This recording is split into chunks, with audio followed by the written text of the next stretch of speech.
करते हैं मोहब्बत रिस्क की सूरत। एक मुद्दे से उजड़ते ही चले आते हैं, एक लम्हे में कहाँ हमने सफर जाना है। जिस तरह रात गई दिन भी गया हाथों से, इसी तरह हमने भी किसी शाम गुजर जाना है। सही भाई, तू तो बदल गए, शादी तक कर ली और पूछना तो दूर की बात, बताने तक की जहमत नहीं हुई। हारिस इसके बराबर में खड़े हुए तंज करता हुआ बोला, तू तो जिगर है मेरा। साइम ने इसके गर्दन में हाथ डाला, वो पूरा झुक गया। हारिस ने इसका हाथ अपनी गर्दन से हटाया और सीधा हुआ। नहीं भाई, अब तेरा दिल, गुर्दा, जिगर, फेफड़ा सब कोई और है। वो संजीदगी से बोला, हो गई तेरी ओवर एक्टिंग। साइम ने स्पार्ट होकर कहा, क्या मतलब है? हाँ, एक तो तूने मुझे शादी तक में नहीं बुलाया और ओवर एक्टिंग भी मैं ही कर रहा हूँ। वो शाकी अंदाज में बोला, मजबूरी थी यार, और निकाह हुआ है, शादी नहीं। साइम ने नख्वास से कहा, निकाह और शादी में क्या फ़र्क है? वो आंखें चुराकर बोला, फिर तो तेरी भी शादी में तूने नहीं बुलाया। वो इसी के अंदाज में बोला, अच्छा ना, वैसे तेरी बीवी बहुत बदतमीज़ है, जब से आई है आगा जान से बदतमीज़ी कर रही है। हारिस ने अफसोस से कहा, हाँ थोड़ी सी है। साइम ने गहरा सांस लिया, जी नहीं, बहुत ज़्यादा मकदार में है, तमीज़ तो है ही नहीं इसमें। हारिस ने इसकी बुराइयां गिनवाई, अब इतनी बुरी भी नहीं है। वो साइम ने मुंह बना लिया, ओहो तरफदारी हो रही है बीवी की। वो मैंने ख्याल से वो ओहो को खींचता बोला, बीवी है मेरी। साइम ने आंखें घुमाकर जताया। हारिस ने इसके गर्दन से पकड़ते गिराया और इस पर चढ़ गया। अब मंजर कुछ चढ़ कर था कि दोनों ही एक दूसरे पर मुक्के बरसा रहे थे। साइम तुम्हें पुप्पो जरी तेजी से ऊपर आई थी। इनकी हालत देखते बोलते बोलते रुकी। इसने तवज्जुह सिंह ने देखा और वो दोनों कुश्ती करने लग गए थे। साइम खुद को चढ़वाता सीधा होकर बोला। जरमीने ने स्पार्ट अंदाज में हारिस को देखा। इसने दांतों की नुमाइश की। वो जबरदस्ती मुस्कुराती पलट गई और फिर दोनों ने एक दूसरे की आंखों में देखा। वो हारिस का कहका बुलंद हुआ। साइम खजल होता अपने बालों को सही करते खड़ा हुआ और उसके पेट पर लात मारते नीचे सीढ़ियों की जानिब भागा। रात के 11 बज रहे थे। आमना रुमान के कमरे में थी। वो बिला वजह ही कमरे में टहल कर थक गई थी। यहाँ फिलहाल इसे कोई काम काज तो नहीं था, सो इसने अपना किताबों वाला सूटकेस खोल लिया। वो अपने कमरे में किताबें सेट कर रही थी जब दरवाजे पर दस्तक हुई। आ जाओ, जरी ने वहीं खड़े खड़े आवाज़ दी। इजाज़त मिलते ही दरखन्ने अंदाज दाखिल हुई। वो मसरूफ से अंदाज में अपने काम में मशगूल रही। मेरी शक्ल देखिए, आई हो, सिर्फ या कुछ कहोगी भी? जरी ने तंसिया कहा। जी बीबी जी, वो आपको आगा जान बुला रहे हैं, पिछले हिस्से में हवेली के। दरखन्ने गड़बड़ा कर, खैरियत? रात के इस वक्त मुझे क्यों बुला रहे हैं? कहीं मुझे कत्ल करने का इरादा तो नहीं इनका? जरी मुस्कुराकर तंज करते कहा। जी बीबी जी। दरखन्ने आंखें फाड़े होंकों की तरह उसे देखने लगी। तुम जाओ, मैं आती हूँ। इसे अजीब नजरों से खुद को तकने पाकर जरी ने इसे चलता किया। जी बीबी जी। इसके फिर वही अल्फाज बोले, पर जरी ने मुंह बसूरा और कुछ बोलना नहीं आता इसे, है ना? वो बड़बड़ाई। कुछ कहा बीबी जी? दरखन्ने ने मुस्कुराकर पूछा। नहीं, जरी ने एक यक लफ्ज़ी जवाब दिया। जी बीबी जी। जरी बेमुसाख्ता मुस्कुराई। हद है यार। दरखन्ने कमरे का दरवाजा बंद करती बाहर निकले। हाय अल्लाह, कितनी खतरनाक है। आगा जान से पूरी हवेली डरती है, इनसे भी डर नहीं लगता। दरखन्ने को बहुत बहादुर लगी थी। वो जरी के मुतालिक सोचते सोचते ही सीढ़ियाँ उतर गई। इसके जाने के बाद जरी ने किताबें एक साइड पर की और खुद दुपट्टा उठाकर कमरे से निकल गई। वो अपने धुन में थी न उतरकर पिछले बाग की तरफ बढ़ ही रही थी कि इसे लगा इसकी टक्कर किसी भरपूर जिसामत रखने वाले शख्स से हुई। इस वक्त वो शायद जो चिल्लाहट का शिकार थी। 2 मिनट तक वो संभली तो इसने पीछे होकर अपनी पेशानी मसली। उफ, हद है, अंधे हैं क्या सब? इधर नजर नहीं आ रहा? वो जो जबते ही से सुनाई जा रही थी। इसने नजरें उठाकर देखा, गोया किसी ने इससे बोलने की सकत छीन ली हो। जरी का दिमाग सुन्न हो गया। बहरूज फराज खान से एक कदम उठाना मुश्किल हो गया। चंद सैकड़े लगे थे। इन्हें 8 साल पीछे जाने में दोनों तरफी माजी के भयानक फिल्म चलनी शुरू हुई थी। बेसाख्ता आंसू जरी की आंख से निकला था। वशमा का चेहरा इसकी आंखों के सामने तवाफ करने लगा और वो जवान आंखों को कभी भूल ही नहीं पाता था। इसकी मोहब्बत इसके सामने खड़ी थी, वो लड़की जो बेतहाशा मोहब्बत करता था। काफ़ी देर वो दोनों ऐसे ही खड़े थे। बहरूज ने अपनी सारी हिम्मत जमा करके इसे पुकारा। जरमीन ने यह नाम इसने कितनी मुश्किल से लिया था वो ही जानता था। आज इतने सालों बाद इसके सामने खड़ी थी। एक दफा फिर एहसास जुर्म और नदामत ने इसे घेर लिया था, लेकिन जरी को आज भी ऐसा लगता था कि इसे अपनी गलती का कोई अफसोस नहीं था। और आज इसे बात पर लग गया क्यों ना के था कि वो मेरोन का खून खुद गर्ज बेहस अगर नहीं भी था तो जरमीन को यही लगता था। जरमीन ने पलटने लगी। जरी मेरी बात सुनो। बहरोज ने जरी का हाथ पकड़ लिया। जरी को इससे हरकत की तवक्का हरगिज नहीं थी। वो एक लम्हे के लिए चौंकी, लेकिन अगले ही लम्हे जरी नकारत बड़ी नजरों से इसे देखते अपना हाथ एक झटके से पीछे किया। जरी का हाथ उठा था और मीर बहरोज खान के मुंह पर इसकी उंगलियों के निशान रह गए थे। बहरोज दम साधे इसे देख रहा था। खबरदार, जो एक भी लफ्ज तुमने अपने मुंह से निकाला, तुम्हारा मुंह तोड़कर हाथ में ना दिया तो नाम बदल देना। जरी गुस्से से चीखी। जरमीने की खून चिलकाती आंखों में देखते गहरा सांस लिया। मुझे माफ कर दो, मैं ये सब नहीं जानता। मुझे नहीं पता था कि वो ऐसा सोचती है। मेरी गलती नहीं है। मैंने ऐसा कभी प्रेशर नहीं दिया। वो अपनी सफाई दे रहा था। क्यों? शायद मोहब्बत की वजह से वो जरमीने से करता था, मगर जरी को इससे फर्क नहीं पड़ता था। आंखों में नफरत की एक आंख भड़क रही। तुम कातिल हो। तुमने वशमा को मार दिया। इसने बहुत धीमी आवाज में कहा। तुम्हारी वजह से वो आज कब्र में है। तुम्हारी वजह से मैंने अपनी इतनी कीमती दोस्त खो दी। और तुम कह रहे हो कि तुमने ऐसा प्रेशर नहीं दिया कि तुम मुझे सफाई दे रही हो। तुम खुद को बेगुनाह साबित करना चाहती हो। तुम ये बताना चाहते हो कि वशमा गलत थी। नहीं मीर बहरोज खान, वशमा हैदर गलत नहीं थी। वो कभी भी गलत नहीं थी। तुमने मुझ तक पहुंचने के लिए इसे सीढ़ी के तौर पर इस्तेमाल किया, और जब तुम्हारा मतलब पूरा हो गया तुमने इसे छोड़ दिया। इसकी आवाज़ बहुत बुलंद होगी। हलो खुश्क हो रहा था। अल्फाज खत्म हो गए। वो शायद भी बसी के आखिरी दहाने पर खड़ी थी। इसका बस नहीं चल रहा था वो इस शख्स को जान से मार दे। मैं तुमसे मोहब्बत करता था जरमीन ने, और आज भी सिर्फ तुम्हें चाहता हूँ। बहरोज ने बोलने की कोशिश की। उफ, जरी के दिल में ठेस ही उठी थी कि किस कदर खुदगर्ज शख्स था ये शख्स। अभी नदामत नाम की कोई चीज़ नहीं थी इसके पास। बेहसी और खुदगर्जी की अगर कोई इंतहा थी तो मीर बहरोज खान ने इसे पार कर रखा था। वो पलट कर तेजी से सीढ़ियाँ चढ़ने लगी। वहीं अकेला था दामन खड़ा रह गया। एक बार फिर अपने कमरे में आकर इसने दरवाज़ा बंद किया। वो दरवाजे से लगी वहीं बैठी चली गई। इसने अपने बाजू घुटनों के गिर्द लपेट लिए थे। माजी के मंजर आंखों के सामने नाच रहे थे। मासी, वशमा कितना टाइम लगेगा यार, निकल जल्दी बाहर, मुझे यूं नहीं जाना है। वो दरवाज़ा खटखटाई जा रही थी। हाँ मेरी माँ, सब्र कर, आ जा रही हूँ। वशमा दरवाज़ा खोलकर बाहर निकली।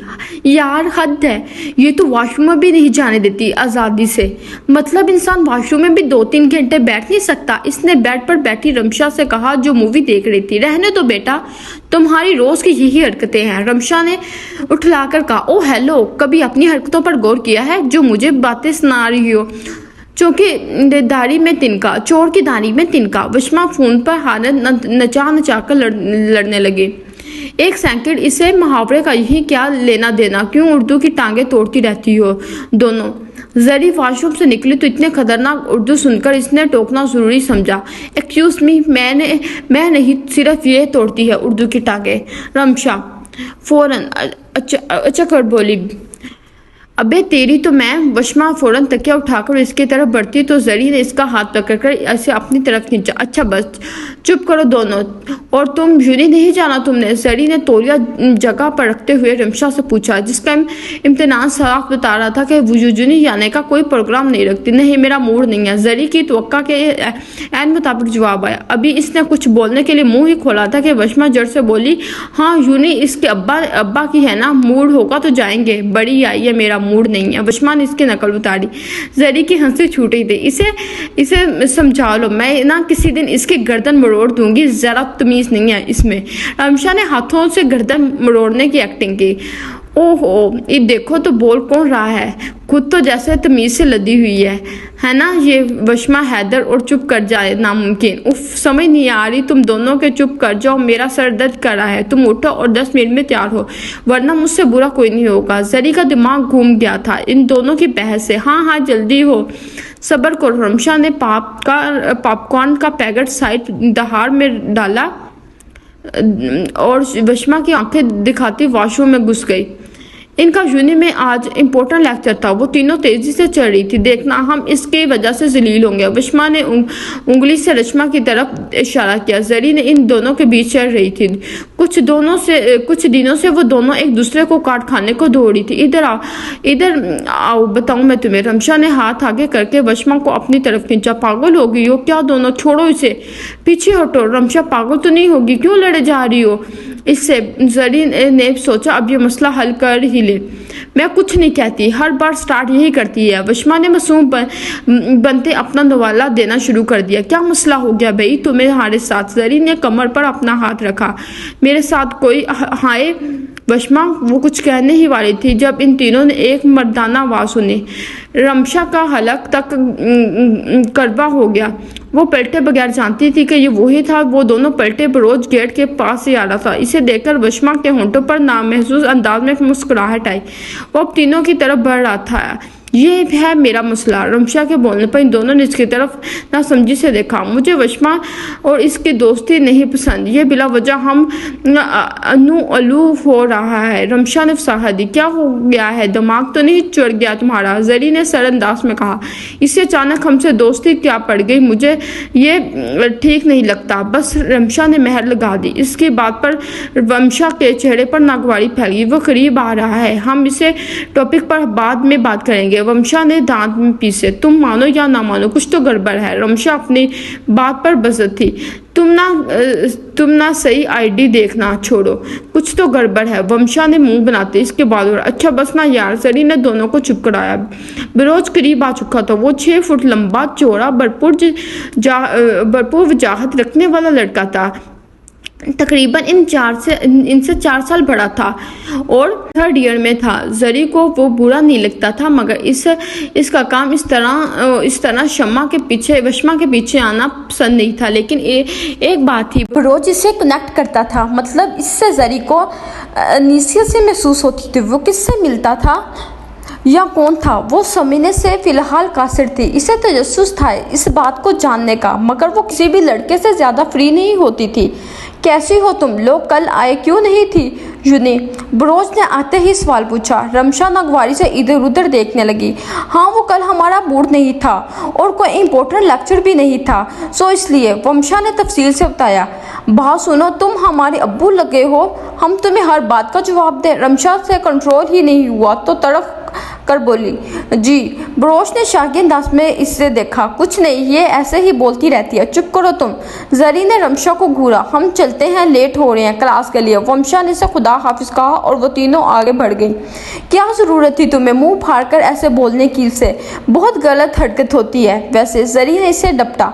हाँ, तो मुझे नहीं पसंद है ऐसे ठड़की लड़के, और कम करो इसकी तरफदारी, नहीं तो आज रात जब आंटी की कॉल आनी है ना, तो मैं तुम्हारे भाई को सब बता दूं कि आपकी प्यारी बहना को बहुत लड़कों की तरफदारी करनी आ रही है। फिर तुम्हारे लाला से ही से बताएंगे। इसने बात खत्म करके रोब डालते जरी की तरफ देखा। इससे यकीन था कि इसके तोते उड़े होंगे और वो जरी और वंशा दोनों की शक्ल देखने वाली थी। देखो देखो यार, ये ऐसे होते हैं दोस्त, इस जैसे। तोबा तोबा, अल्लाह बचाए ऐसे लोगों से। भाई तुम तो ब्लैकमेलिंग पर ही उतर आई, वंशा ने फुल ड्रामा करते कहा। जी हाँ जी, उतर आई हूँ मैं ब्लैकमेलिंग पर, और मैं ये कर भी दूंगी। लास्ट टाइम वार्न कर रही हूँ, समझे तुम दोनों। अब चुप करके चलो क्लास में। रमशा अपनी बात कहते आगे बढ़ गई और जरी वहीं खड़ी थी सदमे से। वो दोनों आगे गई तो इसको साथ ना आते देख रमशा वापस पलटी। अब क्या हो गया है, क्यों नहीं आ रही? तुम मेरे साथ ऐसा करोगी? जरी ने एक हाथ से अपना ना नजर आने वाला आंसू पूछे। रमशा ने इस वक्त अपनी 5 उंगलियों खोलकर इसे तगमाए लानत दिया और वापसी मुड़कर तेज तेज चलने लगी। पीछे जरी और वंशा के कहके गूंज रहे थे। शाम में जब वो तीनों यूनि से वापस आई तो इनके फ्लैट नीचे बरूज खड़ा था। ये क्या कर रहा है? रमशा ने वंशा से पूछा। जरी ने वंशा की तरफ सवालिया नजरों से देखा। वो असल में इसके साथ बाहर जा रही थी। वंशा ने उंगलियां चटखाते कहा। वंशा। जरी ने हैरत से देखा। हम बाद में बात करेंगे यारा, अभी जाने दो प्लीज। वंशा ने दोनों से मिन्नत करते कहा।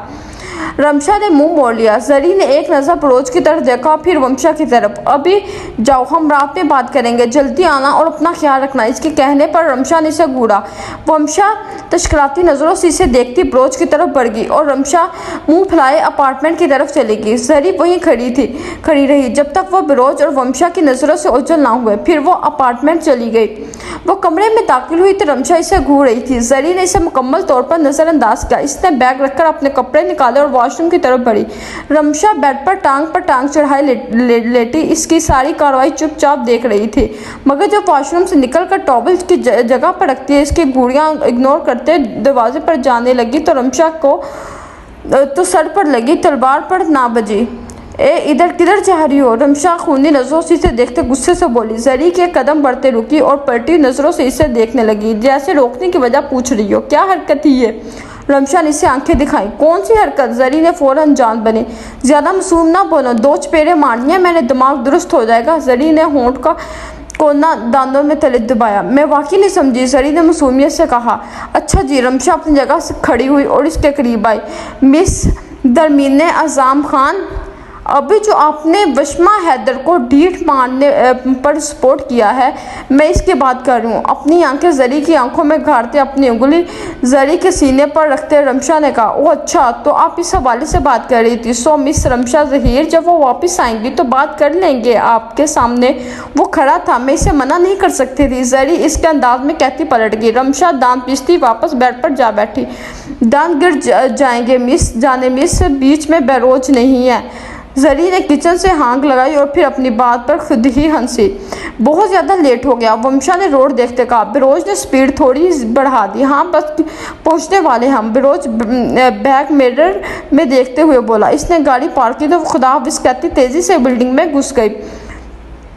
अपार्टमेंट के सामने पहुंच गई। इसने चाबी निकाली। रात के 10 बज रहे थे। इसने आहिस्ता से दरवाज़ा खोला। वैसे तो इसे पता था कि वो दोनों इतनी जल्दी नहीं सोते, मगर शायद अल्लाह मियाँ इस पर मेहरबान हो।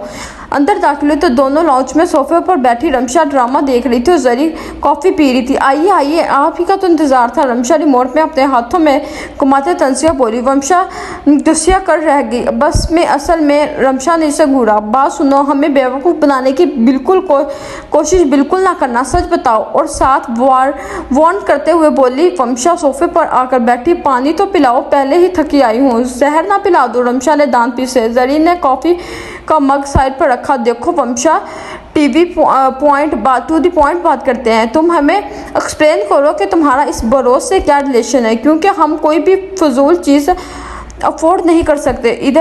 इधर ये तुम अच्छे से जानती हो। जरी की बात पर वंशा का सर झुका। वो हिचकिचा रही थी, मगर बताना तो था ही। मैं बिरोज को पसंद करती, इसलिए इसने मुझे लंच की ऑफ़र की और मैंने एक्सेप्ट कर ली। इसने सादगी से कहा। लो जी, प्यार हो गया ही नहीं। रमशा ने जरी को जताया। मुझे तो वो पहले ही मशूक लगता था। फंसा लिया ना इसने बिरोज को साथा। क्या इसने तुमसे कहा कि वो तुम्हें पसंद करता है? जरी ने रमशा को इग्नोर किया। वंशा ने सर उठाकर इसे देखा। इसकी आंखों में परेशानी दर आई। नहीं, इसने कहा तो नहीं, बट वो उसके रवैये से लगता है वो अपने आप को तसल्ली दे रही थी। शायद इसने सोचा ही नहीं था कि वो इससे मोहब्बत करने लगी थी। जरी आगे हुए अपने हाथों में इसके हाथ थामे। रमशा खामोशी से इन दोनों की बात सुन रही थी। देखो वंशा मेरी जान, तुम्हें इसके कहने का इंतज़ार करना चाहिए। अगर तुम इसे पसंद करती भी हो तो इस तरह तुम खुद को अंधेरे कुएं में फेंक रही हो। अब तुम इसके साथ कहीं नहीं जाओगी, समझ गई? वंशा ने हाँ में सर हिलाया। इसका जहन अटक गया था। ये तो इसने सोचा ही नहीं था। रमशा ने इसे सोचों में गुम देखकर पीछे से आकर गला लगाया। सॉरी। वंशा ने मंफी सोचों को झटका इसे देखा और मुस्कुराई। तुम भी सॉरी? मुझे भी एडजस्ट करो यार, जरी मासूमियत से बोली। वो तीनों हंसने लगी।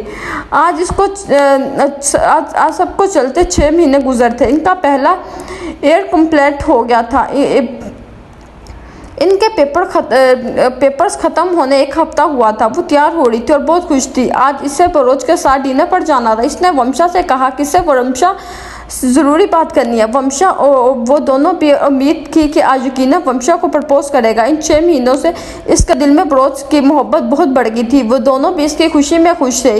इसका फोन रंग हुआ जगमगाती स्क्रीन पर बरोज का लिंक आ रहा था। इसने बैग उठाया, इन्हें अल्लाह हाफिज कहती निकल गई। बैग वक्त इन दोनों ने दिल से इसकी खुशियों के लिए दुआ की, मगर किस्मत को और कुछ मंजूर था। वो दोनों एक रेस्टोरेंट में बैठे थे। वंशा कंफ्यूज हो रही थी। इसकी नज़रों से वेटर खाना रख कर गया तो बिरोज आगे होकर बैठा। देखो वंशा, मैंने तुम्हें बताना था ना ज़रूरी बात का। बिरोज ने इसकी प्लेट में खाना डालते बात शुरू की। जी बोले, मैं सुन रही हूँ। वंशा ने अपने बाल कान के पीछे करे। वो आज ब्लश कर रही थी। ये बात बिरोज ने नोट की, बट कोई रिस्पॉन्स नहीं दिया। बात दरअसल ये है कि इसने गहरा सांस लिया और फिर बात जारी की। तुम्हारी दोस्त जो है ना ज़रमीन, मैं इसे पसंद करता हूँ और मैं चाहता हूँ कि तुम इससे मेरे हवाले में बात करो। बिरोज ने पुरस्कून अंदाज में बात खत्म की। वंशा ने एक झटके से सर उठाया। शायद इससे गलतफहमी हुई थी। बेयकीनी और शक की कैफियत में इसने कन्फर्म करना चाहा किससे। इसकी आंखें की हैरत बरोज को बहुत गलत बता रही थी। ज़रमीन से इसका इत्मीनान मगर अपनी जगह कायम था। बेख्तियारी इसकी आंखें धुंधला गई। इसने सख्ती से पिवस्त की, लब व्यस्त किए। तीसरा मैं ही था मुसल्लस में, और मैं समझा कि दूसरा हूँ मैं। वो फ़ौरन अपनी जगह से खड़ी हुई। तुम ये क्या बकवास कर रहे हो बरोज? इसे समझ नहीं आया कि वो क्या कहे। बकवास क्या मतलब है? मैं एक नॉर्मल सी बात की है। बरोज को इसका यूँ रिएक्ट करना समझ नहीं आया। मैं तुम्हें पसंद करती हूँ, तुमसे मोहब्बत करती हूँ, और तुम मुझे कह रहे हो कि मैं इससे तुम्हारे लिए बात करूँ? वंशा गले में आंसू अटक रहे थे। मैंने तुमसे ऐसा कुछ नहीं कहा, और मैं तो शुरू से जरी को पसंद करता हूँ। मैंने तुम्हें कभी कहा कि मैं तुम्हें पसंद करता हूँ? इसने स्पॉट अंदाज में इससे पूछा। अल्फाज थे या जहर जो वो इसके कानों में अंडेर रहा था। इतनी जिल्लत, इतनी नफ़ी अपनी ज़ात की, मगर वो भी गलत नहीं था। उसने कभी कहा ही नहीं था कि वो इसे पसंद करता है या इससे मोहब्बत करता है, मगर इसका रवैया, वो गिफ्ट और सब कुछ, वो क्या था। हर जज्बे को कहने के लिए लफ्ज़ों की ज़रूरत नहीं होती, कुछ बातें महसूस की जाती है। रेस्टोरेंट में सब इन्हें देख रहे थे। वंशा ने इर्द गिर्द इसके आंसू बहने लगे थे। मैं तुमसे मोहब्बत करती हूँ, मेरे साथ ऐसा ना करो बिरोज, मैं मर जाऊंगी। वो बड़े ज़ब्त के साथ अपने आंसू पर बांधी बोली, तुम मर जाओ, मैंने तुमसे नहीं कहा मुझसे मोहब्बत कर लो। इसने अपना फ़ोन उठाया और बाहर निकल गया। वो इसके लफ्ज़ों के ज़ेर असर सुनकर खड़ी रही। इसका दिमाग माउफ था। वो इसे समझ नहीं आया कि वो क्या करे। ये सब इसके लिए अनएक्सपेक्टेड था। इसके कानों में इसकी ज़िंदगी के तलख तरीन अल्फाज गूंज रहे थे। तो मर जाओ। अल्फाज खंजर होते हैं, ऐसा खंजर जिसके नोक से फ़र्क कहने वालों को नहीं सुनते, सहने वालों को फ़र्क पड़ता है। जब वो अपार्टमेंट में दाखिल हुई तो वो दोनों खाना खा रही थी। अरे इतनी जल्दी आ गई तुम? रमशा ने बगैर इसे देखे बैठे बैठे कहा। लो ब्रेड्स का सेशन जल्दी ख़त्म हो गया था। जरी ने कहकर लगाते कहा, हाँ हमेशा के लिए। इसने भीगे भीगे लहजे में कहा। इसके भीगे लहजे पर वो दोनों ही चौंकी थी। जरी की नज़र इस पर पड़ी तो हैरत से देखा। वंशा क्या हुआ तुम्हें? जरी अपनी जगह से फ़ौरन उठी। इसके कहने पर वंशा ने पीछे देखा तो वो हैरान थी। वंशा बिखरी हुई हालत में थी। इसकी आंखें रोने के बाद सूज रही थी। सारा काजल बह गया था। वो दोनों इसकी हालत पर परेशान है। मुझे अकेला छोड़ो प्लीज़, कुछ टाइम चाहिए। वंशा ने जरी को पीछे किया और भागते अपने कमरे में जाकर दरवाज़ा बंद कर लिया। इन दोनों की समझ में नहीं आ रहा था इसे क्या हुआ है। वंशा कल से बाहर नहीं निकली थी। रमशा ने दरवाज़ा खटकाया तो वो बाहर निकली। इसकी आंखें अब वैसी ही सूजी हुई थी। हाथ में बैग था, शायद वो कहीं जा रही थी। जरी जो डाइनिंग पर कुछ रख रही थी इसके पास आई। वंशा क्या हुआ है बताओ ना हमें। जरी ने इसका हाथ थाम कर सोफे पर बिठाते हुए कहा। रमशा भी वहीं बैठ गई। वंशा ने अपने हाथ मुंह पर रख लिए और सिसकने लगी। इन दोनों ने इसे रोने दिया। जब इसके आंसू खुश्क हो गए तो रमशा ने इसके हाथ पकड़कर प्यार से पूछा, बताओ तो मेरी जान क्या हुआ है। इसने इन दोनों को सब कुछ बता दिया। इसने जब अपनी बात खत्म की तो जरी खुशकर्रा रह गई। इसे यकीन ना हुआ इसकी वजह से इसकी दोस्त का इस हाल में है। वंशा हैदर तकलीफ की आखिरी रंज पर थी, और तकलीफ की हद ख़त्म होने के बाद जो तकलीफ होती है वो बाइस तकलीफ शख्स की तकलीफ का बाइस बन जाती है। इसने गलत शख्स से मोहब्बत की। जरी कुछ नहीं कर सकती थी, ना ही रमशा। हर बशर को अपना बुरा वक्त खुद झेलना होता है, और यही ज़िंदगी का भयानक असूल है। रमशा के लिए इन दोनों को संभालना मुश्किल हो रहा था। सो इसने दोनों को स्लीपिंग पिल्स देकर सुला दिया। रात में तकरीबन 8:30 बजे के करीब वो उठी तो जरी कुछ बेहतर फील कर रही थी। इन दोनों ने इसे बहुत समझाया कि इसकी हालत देखकर रमशा को बार बार बेरोज पर गुस्सा आ रहा था। रात के 10 बजे रमशा ने जरी से कहा हम बाहर चलते हैं, वमशा का ध्यान भी बढ़ जाएगा। वो तीनों शॉपिंग करने चली गई, लेकिन वहां जाने का कोई फायदा नहीं हुआ। सारा वक्त वमशा गायब दिमाग रही। जब मार से बाहर निकली तो रमशा ने कहा वाह करते हुए चलते हैं। वो बातें करते हुए प्यू मिनट पर चल रही थी जब वमशा रोड के दूसरी साइड भागी। इसका ये अमल इतना गैर मुतवक्का था कि वो दोनों समझ ही नहीं पाई।